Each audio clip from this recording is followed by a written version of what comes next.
अस्सलामुअलैकुम। Welcome to my channel study with me. ये हमारी सीरीज़ का दूसरा टॉपिक है।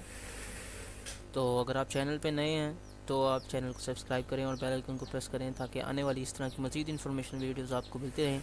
और अगर वीडियो अच्छी लगे तो लाइक और शेयर ज़रूर कीजिएगा।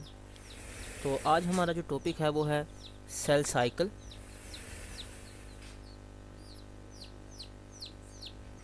तो शुरू करते हैं द सेल साइकिल। हम जब बात करते हैं सेल साइकिल की तो हमारे जहन में सबसे पहले जो चीज़ आती है वो सेल की रिप्रोडक्शन आती है। तो हम बात करते हैं सेल की रिप्रोडक्शन। सेल रिप्रोड्यूस कैसे होते हैं? दो तरह से, या माइटोसिस होगी या मीओसिस होगी। हम पहले लेक्चर में डिस्कस कर चुके हैं कि माइटोसिस किन में होती है और मीओसिस किन में होती है। जो माइटोसिस है वो हम आपके सोमैटिक सेल्स में होती है, और जो मीओसिस है जो सेक्सुअल रिप्रोडक्शन में हिस्सा लेती है वो हमारी किस में होती है? हमारे जर्म लाइन सेल्स में होती है। ठीक हो गया। अब हम बात करते हैं सेल साइकिल की। सेल साइकिल के अंदर हम बात करते हैं according to cell theory the cell forms from pre existing cells. पहले से मौजूद सेल से ही सेल नए बनते हैं। सेल जिस अमल से जिस फिनोमिना में डिवाइड होते हैं उसे हम सेल डिवीजन या सेल साइकिल कहते हैं। दो तरह की सेल डिवीजन हो सकती हैं जिसे हम माइटोसिस एंड मियोसिस कहते हैं।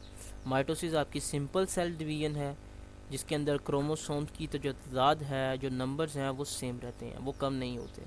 जबकि मियोसिस के अंदर अपनी ओरिजिनल नंबर के हाफ हो जाते हैं क्रोमोसोम्स, जिसे हम हिप्लॉइड सेल्स कहते हैं। मियोसिस के नतीजे में हिप्लॉइड सेल्स बनते हैं। माइटोसिस के नतीजे में जैसे सेल्स होते हैं, अगर वो डिप्लॉइड हैं तो डिप्लॉइड बनेंगे, हिप्लॉइड हैं तो हिप्लॉइड बनेंगे, यानी कि क्रोमोसोम रिमेन कांस्टेंट। ठीक है। जब हम बात करते हैं सेल साइकिल के कुछ फेजेस होते हैं। सेल साइकिल के कुछ फेजेस हैं। सबसे पहले हमारे जो मेजर फेजेस हैं हम उसे कहते हैं, एक होता है इंटरफेज और एक होता है माइटोटिक या डिवाइडिंग फेज। जो इंटरफेज है वो हमारा प्रिपरेटरी फेज कहलाता है, जिसके अंदर सेल अपने आप को तैयार करता है, प्रिपरेशन करता है डिवाइड करने के लिए। जबकि माइटोटिक फेज के अंदर या मियोटिक फेज के अंदर सेल जो है आपका डिवाइड करता है। इंटरफेज क्या है? ये आपका लार्जेस्ट फेज है सेल साइकिल का। इसे हम मज़ीद कुछ स्टेजेस के अंदर डिवाइड करते हैं। एक आपका G1 फेज़ होता है, जैसे गैप वन या फर्स्ट गैप फेज़ कहते हैं। इसके अंदर सेल ग्रो करता है, इसका वॉल्यूम इंक्रीज़ होता है, सेल अपनी लिए तमाम की तमाम प्रोटीन्स को तैयार करता है, और इसका ह्यूमन के अंदर अगर ड्यूरेशन देखा जाए तो 9 आवर्स के करीब होता है। इसके अलावा फिर आगे हमारा नेक्स्ट फेज़ आता है जिसे हम एस फेज़ कहते हैं। तो एस फेज़ हमारा क्या होता है? सिंथेटिक फेज़, जिसके अंदर हमारी मुख्तलिफ़ किस्म की प्रोटीन्स जो सेल डिवीजन के लिए ज़रूरी होती हैं, एंजाइम्स या ऑर्गेनेल्स, उनकी सिंथेसिस होती है। In this chromosome duplicate cells have 92 chromosome. Cells के 92 क्रोमोसोम्स होते हैं।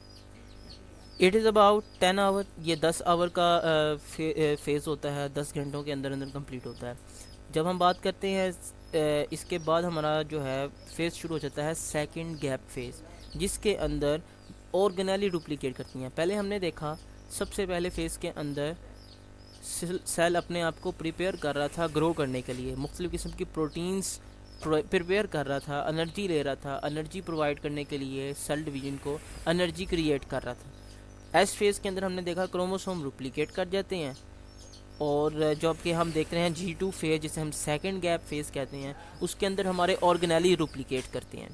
ठीक है। तो ये आपको दिखाया हुआ है, ये देखें, आपको नज़र आ रहा होगा G1 फेज़, उसके बाद एस फेज़ जिसमें क्रोमोसोम की डुप्लीकेशन या डीएनए की डुप्लीकेशन होती है, और उसके बाद G2 फेज़, और बाकी जो माइटोटिक फेज़ या मियोटिक फेज़ जिसे सेल डिवीजन जिसमें हो रही होती है वो आपका बहुत ही शॉर्ट ड्यूरेशन का होता है। अब ये साइड पर जो आपको दिखाया गया G0 फेज़, ये आपका गैप नो गैप फेज़ होता है। इसे आप कह लें कि इसके अंदर सेल रेस्ट में चल जाता है, कि यानी कि इस फेज़ के अंदर रहते हुए कोई सेल डिवाइड नहीं करता।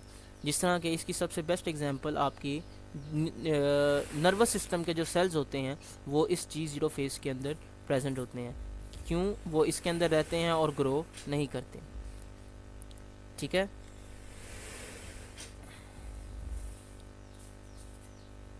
अच्छा, और अभी हम पढ़ रहे थे G2 फेज़ की, तो उसके अंदर उन्होंने दिखाया हुआ है डुप्लीकेशन ऑफ सेंट्रियोल्स होती है, फॉर्मेशन ऑफ ATP, प्रोटीन्स, इसके अंदर इसे प्री मायोटिक फेज़ भी कहते हैं, या मियोटिक फेज़ या माइटोटिक फेज़ कहते हैं, और ये आपका 4.5 आवर्स तक रहता है। ठीक है, तो हम देखते हैं सबसे लॉन्ग ड्यूरेशन वाला जो फेज़ होता है वो आपका एस फेज़ होता है, जो 10 आवर्स तक रहता है। ठीक है, G0 फेज़ क्या है? Some cells enter into the G0 phase and not divides like liver cells and neurons. Neurons आपके नर्वस सिस्टम के सेल्स होते हैं। And cells of eye lens, eye के भी कुछ सेल्स होते हैं जो कि जिस तरह के लेंस के अंदर वो आपके करते हैं, डिवाइड नहीं करते। ठीक है, ये इनएक्टिव फेज़ है और इसके अंदर कोई भी सेल डिवीज़न नहीं होती।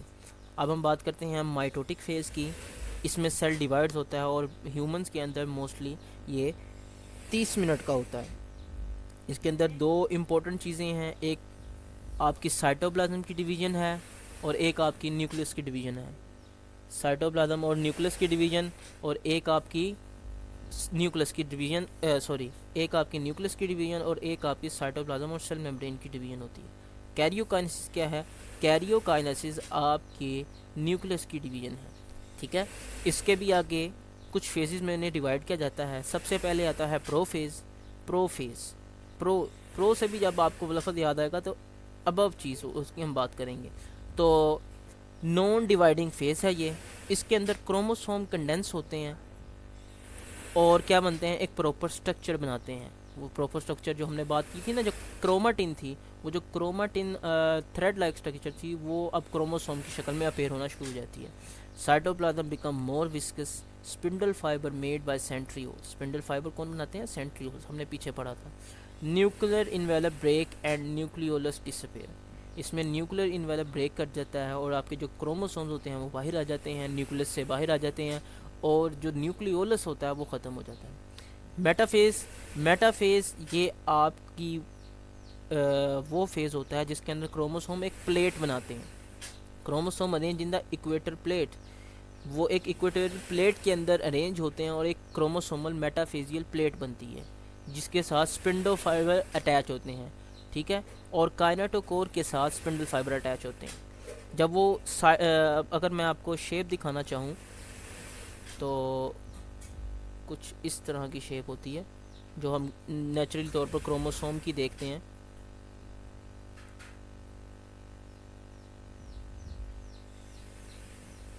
तो ये जो आपको सेंटर में नज़र आ रहा है, यहाँ पे सेंटर में क्या होता है? सेंट्रोमेयर। ये आपका एक सिस्टर क्रोमेटिड होता है, ये आपका एक सिस्टर क्रोमेटिड होता है और ये का दूसरा सिस्टर क्रोमेटिड होता है। तो इसके काइनेटोकोर के साथ स्पिंडल फाइबर, यहाँ पे बड़े स्पिंडल फाइबर होते हैं, यहाँ से तो यहाँ पे स्पिंडल फाइबर्स पड़े होते हैं, सेंट्रियोल्स पड़े होते हैं जो कि स्पिंडल फाइबर बनाते हैं, और ये स्पिंडल फाइबर बन अटैच होते हैं उनके काइनेटोकोर के साथ। यहाँ पर सेंट्रोमेयर जो होता है, उनका जो सेंट्रोमेयर होता है वहाँ पर काइनेटोकोर के साथ स्पिंडल फाइबर अटैच होते हैं। तो स्पिंडल फाइबर अटैच होते हैं काइनेटोकोर के साथ। एनाफेज के अंदर ये क्रिटिकल फेज कहलाता है। इसे क्रिटिकल फेज क्यों कहते हैं? क्योंकि इसके दौरान क्रोमोसोम एक दूसरे से सेपरेट होते हैं, जो डुप्लीकेट हो गए होते हैं ना।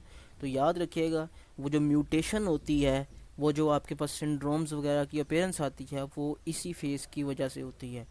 क्योंकि क्रोमोसोम्स की डिवीज़न यहाँ पे होती है। जब क्रोमोसोम की डिवीज़न ठीक से नहीं होगी तो अगले वाले जो सेल्स हैं उनके अंदर क्रोमोसोम्स की जो तादाद है वो गड़बड़ हो जाएगी। इसलिए इसे मोस्ट क्रिटिकल फेज़ कहा जाता है। कंट्रैक्शन होती है इसमें स्पिंडल फाइबर्स की, जिसकी वजह से सेंट्रोमेयर से क्रोमोसोम एक दूसरे से अटैच जो जहाँ पे हुए होते हैं वो कहाँ से कंट्रैक्शन की बेस पर वहाँ से एक दूसरे से डीटैच होना शुरू हो जाते हैं और ये ऑपोजिट पूल की तरफ चली जाती है। टीलोफेज इसके अंदर क्या होता है? क्रोमोसोम के जो डी क्रोमोसोम के जो डीटैच हिस्से हैं, जो पार्ट्स हैं, वो एक दूसरे से ऑपोजिट पूल पर चले जाते हैं और वहाँ पर जाकर डीकंडेंस होते हैं। न्यूक्लियर इन्वेलप दोबारा बनता है और साइटोकाइनेसिस स्टार्ट हो जाती है। अब हमने पहले पढ़ा कैरियोकाइनेसिस, जिसके अंदर न्यूक्लियस डिवाइड हुआ था। साइटोकाइनेसिस इसमें साइटोप्लाज्म और सेल मेम्ब्रेन की तकसीम होगी। ठीक हो गया। साइटोकाइनेसिस में क्या है? क्लीवेज फ्लो बनती है और इसको इक्वेटर मेम्ब्रेन को एक दूसरे से क्या करना शुरू कर देती है? इन्वेजिनेट करना शुरू कर जाती है। वो एक दूसरे के करीब आना शुरू हो जाती है। वो इक्वेटर लाइन पे जहाँ पे मेटोटिक मेटाफेजियल प्लेट बनी थी क्रोमोसोम की, वहाँ पर क्या होना शुरू हो जाती है, वहाँ पे इन्वेजिनेशन होना शुरू हो जाती है और दो डॉटर क्रोमेटिड क्रोमोसोम बन जाते हैं। अगर आप यहाँ पे देखें, ये देखें, आपको पहले वाले में दिखाया ये प्रोफेज था जिसके अंदर स्पिंडल फाइबर तैयार हुए, क्रोमोसोम डुप्लीकेट हो चुके हैं, न्यूक्लियोलस डिसअपेयर हो चुका हुआ है, न्यूक्लियर इन्वेलप टूट गया और मेटाफेज बन गया। जब मेटाफेज बना तो आपने देखा इक्वेटर पुल के ऊपर क्रोमोसोम्स क्या हो गए, आकर अरेंज हो गए। ये इक्वेटर पुल के ऊपर, इसे हम मेटाफेजियल प्लेट भी कहते हैं। ठीक है, आपने देखा है कि अब ये जो स्पिंडल फाइबर्स हैं, अब ये स्पिंडल फाइबर्स क्या हैं, इनके काइनेटोकोर के साथ जाकर अटैच हो गया। तो हमारे पास बात जो हो रही थी वो ये थी कि उसके काइनेटोकोर के साथ जुड़े थे। तो जब काइनेटोकोर के साथ जुड़े थे तो क्या हुआ, वहाँ पर जाकर कंट्रैक्शन पैदा होना शुरू हुई। जब वो कंट्रैक्ट होना शुरू हुए तो कंट्रैक्शन की वजह से क्रोमोसोम एक दूसरे से क्या होना शुरू हो जाते हैं, डीटैच होना शुरू हो जाते हैं। देखें, आपको नज़र आ रहा होगा कि एक दूसरे से सिस्टर क्रोमेटिड अलहदा हो चुके हैं और दूर दूर जा रहे हैं। ठीक है, अब उसके बाद क्या हुई, टीलोफेज हुआ। टीलोफेज क्या हुआ, क्रोमोसोम वापस कहाँ पहुँच गए, ऑपोजिट पोल पर पहुँच गए और वहाँ जाकर डीकंडेंस हो गए। डीकंडेंस होने का मतलब क्या है, वहाँ पे क्रोमेटिन बनना शुरू हो गया दोबारा से, और उनके गिर्द क्या बन जाएगा, न्यूक्लियर मेम्ब्रेन बनना शुरू हो जाएगी। ठीक है, अब आएगा फेज साइटोकाइनेसिस का। साइटोकाइनेसिस का क्या होगा, साइटोकाइनेसिस के दौरान वो जो इक्वेटर था जहाँ पे प्लेट बनी थी, यहाँ पे प्लेट बनी थी ना, तो ये दोनों एक दूसरे से क्या होना शुरू हो जाएंगे, इनवर्ड ये मूवमेंट शो करेंगे। ये इस तरह मूवमेंट शो करेगी और ये अपवर्ड मूवमेंट शो करेगी और इन्वेजिनेशन होगी। ये देखें, ये अपवर्ड मूवमेंट और ये डाउनवर्ड मूवमेंट, ये इन्वेजिनेट हो रही है और यहाँ पर क्या हो जाएंगे, वो एक दूसरे से अटैच हो जाएंगे। जब वो यहाँ पे एक दूसरे से अटैच हो जाएंगे तो यहाँ पर इनकी सेल मेम्ब्रेन दोबारा एक दूसरे से मिलकर एक नई सेल मेम्ब्रेन तैयार करेगी और यहाँ से वो एक दूसरे से अलहदा हो जाएंगे। ठीक हो गया, तो ये थे हमारे फेज माइटोसिस के। ठीक है, अब आगे जो हमारा टॉपिक है वो इसी में हम देख लेते हैं।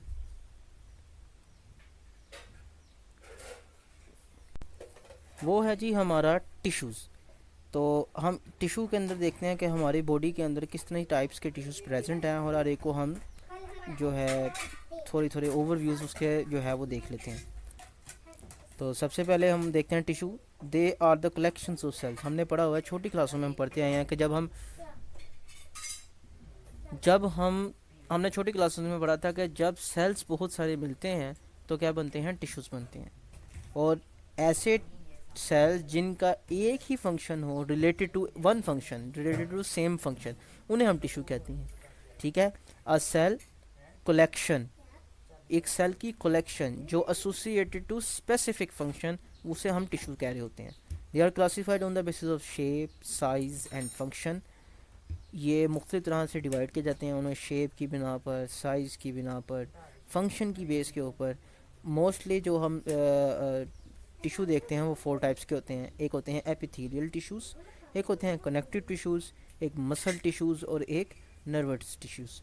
जब हम एपिथेलियल टिश्यूज़ की बात करते हैं तो ये हमारी कैविटीज़ को कवर करते हैं, एपिथेलियम बनाते हैं, ये कवरिंग करते हैं, हमारे बॉडी की लाइनिंग करते हैं।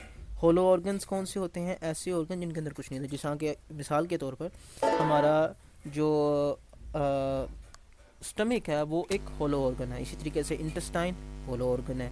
ठीक है, तो होलो ऑर्गन की लाइनिंग्स कौन बनाते हैं, एपिथेलियल टिश्यूज़। और ये कहाँ कहाँ पाए जाते हैं उसके हम देखेंगे। अभी सबसे पहले देखते हैं आल्सो फाउंड इन ग्लैंड्स, ये ग्लैंड्स में पाए जाते हैं। It involve in protection of underlying structures, ये अंडरलाइंग स्ट्रक्चर जो होती हैं, जो बॉडी के अंदर प्रेजेंट होती हैं, उनकी क्या करते हैं, प्रोटेक्शन करते हैं। केमिकल और मैकेनिकल डैमेज से प्रिवेंट करते हैं। इनका काम सिक्रीशन होता है, अब्जॉर्प्शन होता है, डिहाइड्रेशन से बचाना होता है। ठीक है, जो एपिथेलियल टिश्यूज़ हो सकते हैं वो सिंपल भी हो सकते हैं और स्ट्रेटिफाइड भी हो सकते हैं। सिंपल जिनके अंदर सिंगल लेयर हो और स्ट्रेटिफाइड जिसके अंदर multiple of layers of cells present हो। सिंपल एपिथेलियम ये सिंगल लेयर टिश्यूज़ हैं जो कि एब्जॉर्टिव और सिक्रेटरी फेसेस के अंदर प्रेजेंट होती हैं, क्योंकि आपको पता है ना सिंगल लेयर से एब्जॉर्प्शन ईजिली हो जाती है, जबकि मल्टीपल लेयर से दिक्कत आती है। तो इसी वजह से अल्लाह ताला ने एक निज़ाम बनाया है जिससे सिंगल लेयर से क्या होती है, एब्जॉर्प्शन ईजिली होती है। तो वहाँ पर सिंगल एपिथेलियम प्रेजेंट होती है जहाँ से एब्जॉर्प्शन और सिक्रीशन का काम करना हो। They are divided into 3 main types, squamous epithelium, cuboidal epithelium और कॉलमनर एपिथेलियम। इसको बारी बारी देख लेते हैं। स्क्वेमस एपिथेलियम जिसे ये आपकी सिंगल लेयर होती हैं, क्योंकि हमने बात की सिंपल एपिथेलियम बना रही होती है ना आपकी, तो सेल्स जिसमें फ्लैटन होते हैं, एक दूसरे से बहुत ही क्लोजली अटैच होते हैं, इनसे डिफ्यूजन और एफ्यूजन ईजिली हो जाती है। इसके अलावा ये ब्लड वेसल्स, लंग्स और हार्ट के अंदर प्रेजेंट होती हैं। क्यूबॉइडल एपिथेलियम ये सिंगल लेयर होती है। लफ्ज़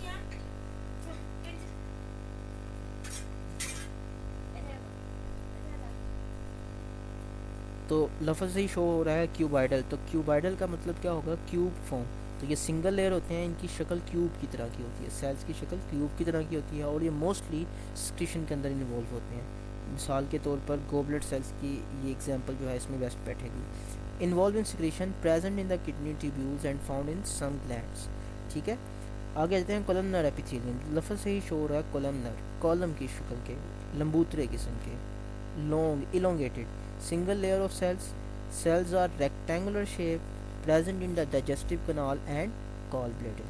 Stratified epithelium हमने कहा था कि several layers present होती हैं।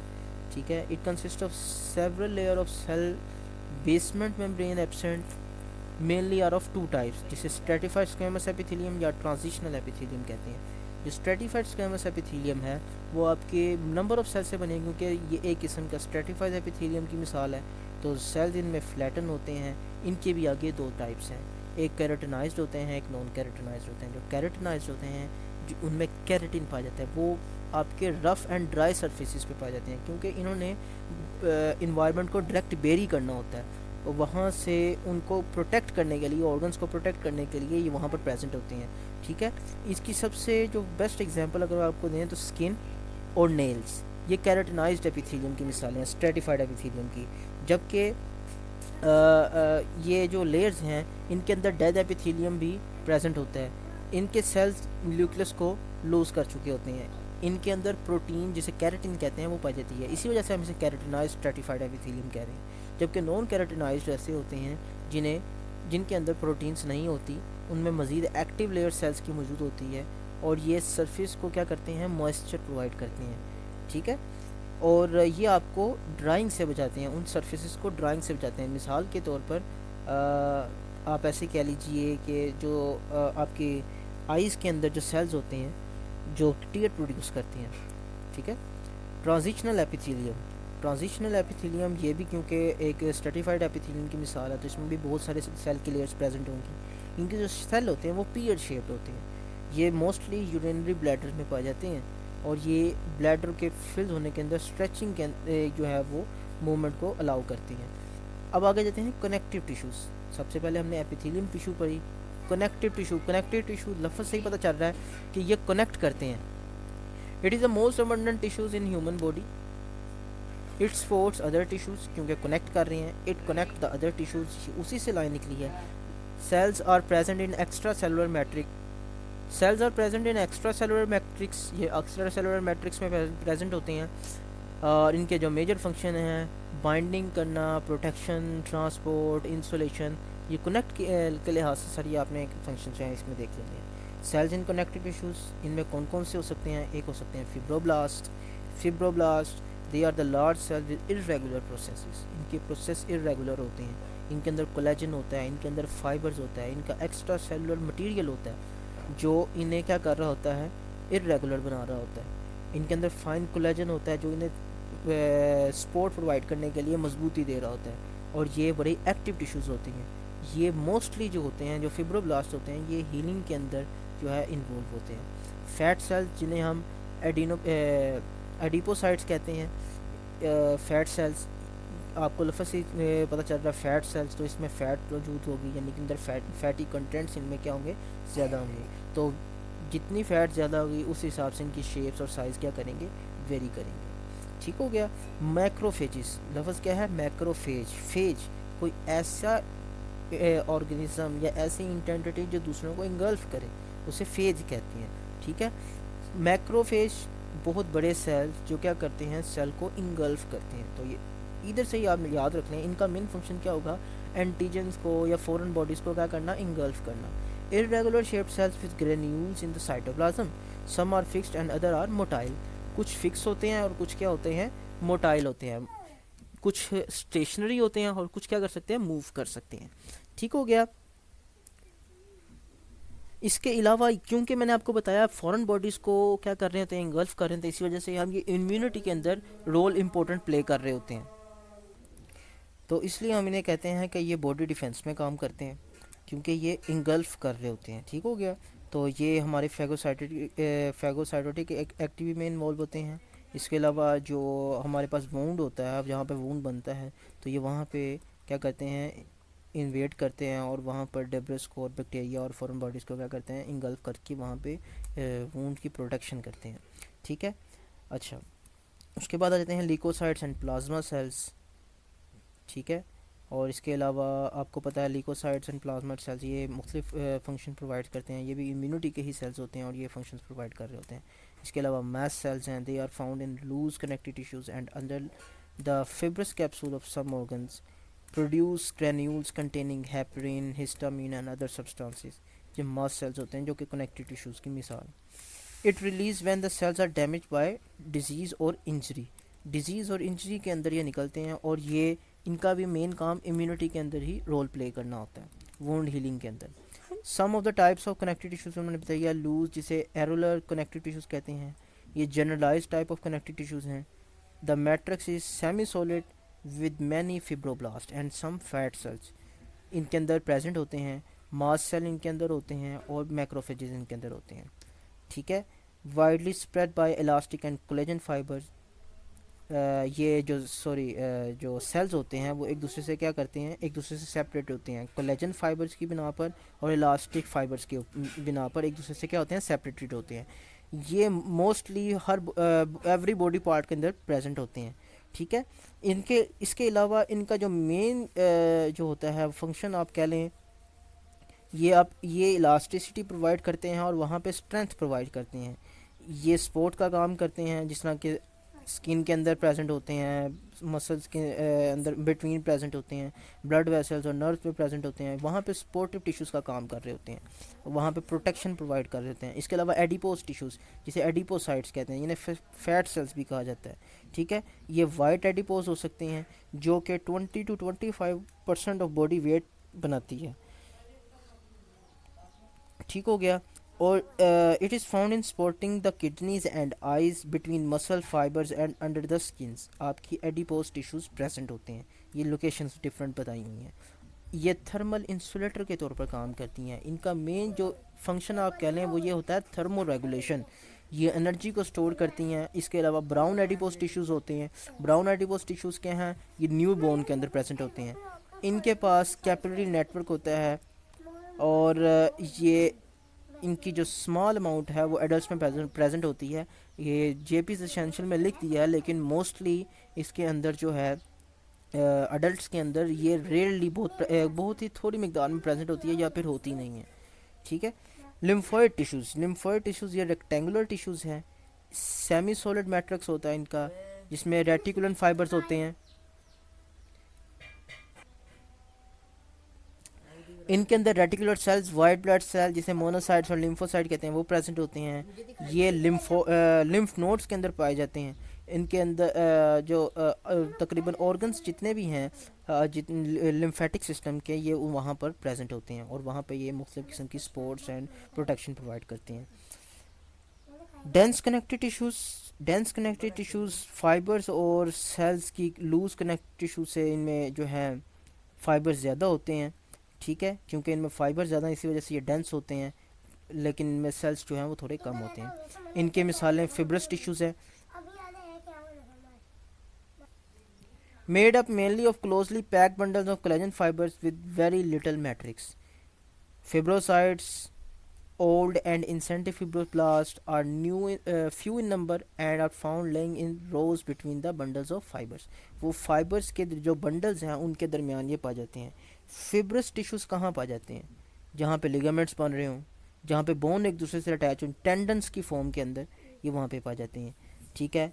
आउटर प्रोटेक्टिव कवरिंग देते हैं। पेरियोस्टियम, जिस तरह यहाँ पे एक मिसाल लिखी हुई है, ये प्रोटेक्टिव और कवरिंग देते हैं ऑर्गन्स को। ये जो फिशिया होता है मसल का, जो फिशिया होता है, जो मसल की कवरिंग होती है, वो भी इन्हीं डेंस कनेक्टिव टिश्यू से मिलकर बनी होती है। इलास्टिक टिश्यू, जो इलास्टिक टिश्यूज़ हैं वो क्या हैं? वो भी डेंस कनेक्टिव टिश्यू की मिसाल हैं। ये कैपेबल होते हैं एक्सटेंशन और रिकॉयल करने के। इनमें सेल्स थोड़े होते हैं। ठीक है। मैट्रिक्स इनका जो मेनली होता है फिब्रोब्लास्ट और इलास्टिक फाइबर से बना होता है। फिब्रोब्लास्ट सिक्रीट्स आउट होते हैं, और ये आपके जो हैं ऑर्गन्स को स्ट्रेंथ और शेप प्रोवाइड करते हैं। इनकी कुछ एग्जांपल देख लेते हैं। एग्जांपल में लिखा हुआ बोन, कार्टिलेज, ब्लड। ठीक है। तो आगे आ जाते हैं मसल टिश्यूज़। मसल टिश्यूज़ इनके अंदर कैपेबिलिटी होती है कंट्रैक्ट और रिलैक्स करने की। इनमें स्केल्टन मसल आ जाते हैं, कार्डिक मसल आ जाते हैं, स्मूथ मसल आ जाते हैं, या नॉर्मली अगर हम देखें तो वॉलंटरी एंड इनवॉलंटरी मसल्स आ जाते हैं। तो skeleton muscle attach to the bone, they are striated, इनमें धारियाँ होती हैं, have many nuclei, cause movement, contraction and relaxation से। स्मूथ मसल जो होते हैं वो आपके गट में प्रेजेंट होते हैं, विजरास में प्रेजेंट होते हैं। Gut gastro intestinal tract, GIT gastro intestinal tract, viscera आपके ऑर्गन को कहते हैं। इनके अंदर वन न्यूक्लियस होता है। ये मूवमेंट करते हैं सर्कुलर या हॉरिजॉन्टल मूवमेंट के ज़रिए। ये इनके अंदर कंट्रैक्शन एंड रिलैक्सेशन के ज़रिए मूवमेंट पैदा होती है, जिसे हम पेरिस्टालसिस कहते हैं। ठीक है। कार्डिक मसल्स होते हैं, ये हार्ट में प्रेजेंट हैं, क्योंकि अगर लफ्ज़ कार्डिया से आप याद रखिएगा कि हार्ट का मसल रिलेटेड टू हार्ट। तो कार्डिक मसल्स ऐसे मसल जो कार्डिक सिस्टम में पाए जाते हैं या हार्ट में पाए जाते हैं। हार्ट में पाए जाते हैं। इनके अंदर ब्रांच्ड फाइबर होते हैं। इनके अंदर वन और मोर न्यूक्लाई हो सकते हैं। ये इनवॉलंटरी होते हैं। स्मूथ मसल भी इनवॉलंटरी होते हैं और skeletal muscle somehow voluntary होते हैं, लेकिन इनकी कोऑर्डिनेशन भी कहाँ से हो रही होती है? नर्वस सिस्टम से हो रही होती है। ठीक हो गया। नर्वस टिश्यूज़ क्या हैं? नर्वस टिश्यूज़ आपकी जो हैं दो टाइप्स के हो सकते हैं। एक्साइटेबल टिश्यूज़ सेल्स हो सकते हैं या टिश्यूज़ हो सकती हैं, या फिर नॉन एक्साइटेबल सेल्स या टिश्यूज़ हो सकती हैं। एक्साइटेबल टिश्यूज़ के अंदर हम न्यूरॉन्स आ जाते हैं, जबकि नॉन एक्साइटेबल टिश्यूज़ के अंदर हम गैंग्लिया या गैंग्लियाई बॉडीज़ या न्यूरोग्लियल सेल्स जिन्हें हम कहते हैं, या गैंग्लियन जिसे हम कहते हैं, वो इसमें इन्वॉल्व होती हैं, वो आ जाती हैं। ठीक है। होप सो आपको वीडियो अच्छी लगी हो। अगर अच्छी लगी तो लाइक कीजिएगा और चैनल को सब्सक्राइब कीजिएगा। तब तक के लिए, अगली वीडियो के लिए अल्लाह हाफिज़।